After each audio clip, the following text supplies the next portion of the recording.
To the north of the Greek city-states and of Mount Olympus lay the territory known as Macedonia.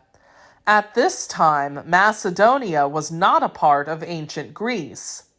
The Macedonian king Philip II watched and waited as the Greek city-states struggled among themselves for power and wealth after the Persian Wars. It seemed that they could work together brilliantly when they faced a common enemy such as Persia, but afterwards they would go back to competing against one another. Away from all these conflicts, King Philip grew stronger. King Philip of Macedonia had a plan. He would let the rest of the Greeks wear themselves out fighting one another, and then he would lead his army south to unite all of Greece under his command. Philip also had a son whom he expected to follow in his steps and take over the throne one day. The boy was a bold, handsome, curly-haired youngster named Alexander. At first, Philip was a bit disappointed when it became clear that Alexander would not grow up to be a tall, strapping, or powerful fellow like his father. Philip wondered, how can someone Alexander's size become a great warrior and commander like me? He soon realized that he had nothing to worry about. Alexander was determined to be the best at everything he did. He constantly practiced with sword and spear, hour after hour. Even full-grown soldiers told one another, "Keep your guard up when you practice against Prince Alexander, or you will find his sword point at your throat." Alexander trained himself to swim in icy rivers and run for miles without stopping. He became an excellent wrestler and a champion horseman and was constantly challenging other riders. But Alexander was more than strong and sturdy. He was intelligent, too. Realizing this, Philip told his son, "I have arranged to have the greatest thinker in the world come here to teach you. He is the famous Aristotle. Treat him with respect." Alexander came to love and honor the wise Aristotle, and tried to learn all that he could from him. Pleased with his student, Aristotle taught the prince more than science and mathematics. He also tried to pass along all that the Greeks, especially the Athenians, had learned about leading a civilized and well-balanced life. Alexander loved to study the poems of Pindar. Alexander listened when Aristotle taught him the importance of observing and studying facts before making decisions.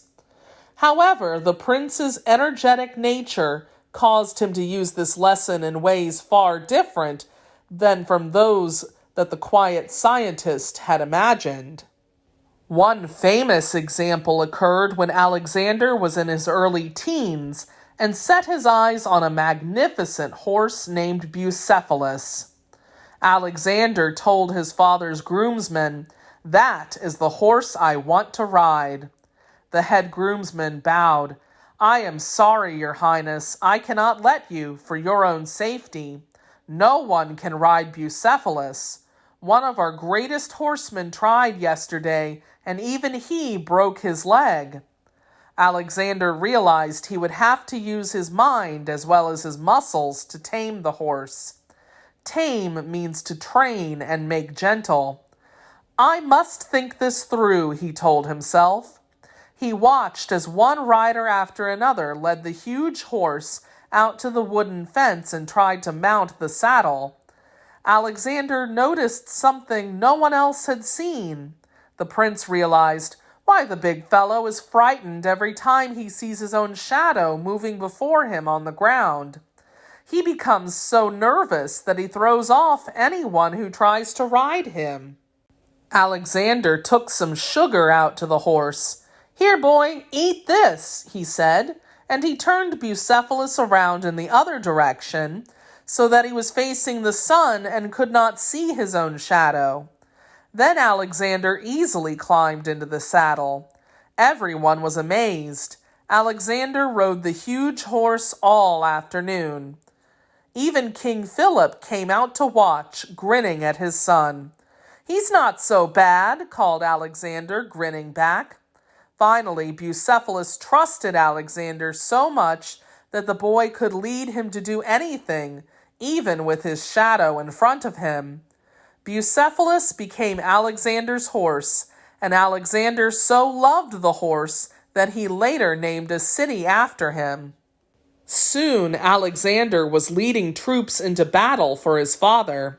He developed a habit that stayed with him all his life.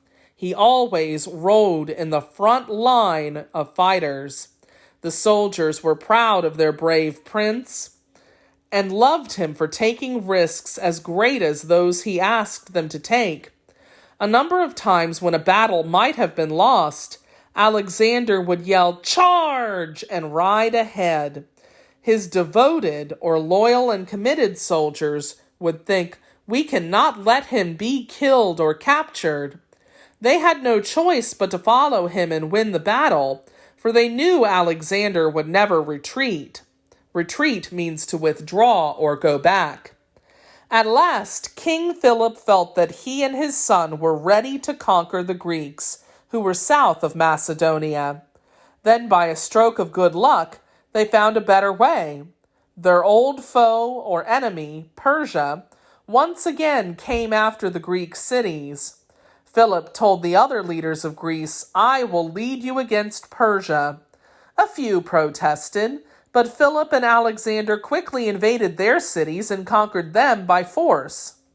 People in the other city-states, weakened by war, were afraid to go up against the powerful Macedonian army. Then King Philip died. At the age of 20, Alexander became king of Macedonia. Although young in years, Alexander led his army through Greece, fighting and conquering when he needed to, and accepting surrender when he could. He generously gave gifts to the people in cities that welcomed him, while giving no mercy to those who opposed or went against him. At last, all of Greece hailed Alexander as their king. But Greece was not enough for the ambitious king. If you are ambitious, you have a strong desire for success. He put one of his trusted advisors in charge of Greece and announced, "It is time to end the Persian threat once and for all, and to call Persia my own." With that, Alexander set out on his greatest adventure.